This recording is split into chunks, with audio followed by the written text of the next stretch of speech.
Hello, I'm back with my view. நான் பார்த்த ரெண்டு ஓடிடி மூவிஸ் தான் சொல்ல போகிறேன். ஃபர்ஸ்ட் வந்து நீ ஃபாரெவர் நெட்ஃப்ளிக்ஸை ஸ்ட்ரீம் ஆகிட்டு இருக்கு.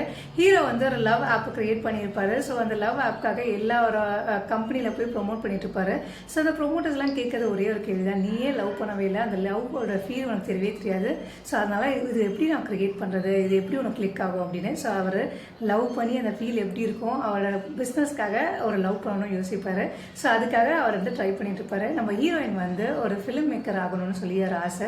ஸோ நிறைய கதைகள் வந்து எழுதிட்டு இருப்பாங்க. அங்கேயும் டேரக்டர் ஒரு லவ் ஸ்டோரி தான் கேட்பாங்க. ஹீரோயினுக்கு லவ்னா என்னன்னே தெரியாது. இந்த ரெண்டு பேர் எப்படி சேருவாங்க, இவங்க ரெண்டு பேருக்குள்ள கெமிஸ்ட்ரி எப்படி இருக்க போகுது, ஸோ அவங்களோட லவ்வோட பிஸ்னஸ் எப்படி இருக்க போகுதுன்னு சொல்லி தான் இந்த கதை. ஒரு ஒன் டைம் வாட்சபிள் தான் நான் சொல்லுவேன். ஜஸ்ட் லைக் ஸ்லோவாக தான் போச்சு, dead slow movie. So slow படம்லாம் பிடிக்கும்னா கண்டிப்பாக அதை பாருங்கள். செகண்ட் ஒன் வந்து ஹாப்பி ராஜ். பேரில் மட்டும் தான் ஹாப்பி இருக்குது, படத்தில் அப்படியே தெரியல. ஸோ அப்பாவோட பையனோட ரிலேஷன்ஷிப் நல்லா இருந்துச்சு, ஆனால் மிச்சம் லவ்லாம் ஒன்றுமே எனக்கு தெரியவே இல்லை. ஸோ ரெண்டு படமே சுமாரான படம் தான் நான் சொல்லுவேன். ஸோ இந்த வீக்கெண்ட் சுமாரான படங்கள் தான் பார்க்க முடியும். Catch you another. Bye bye. See you. Check ads. You follow the page. Happy weekend.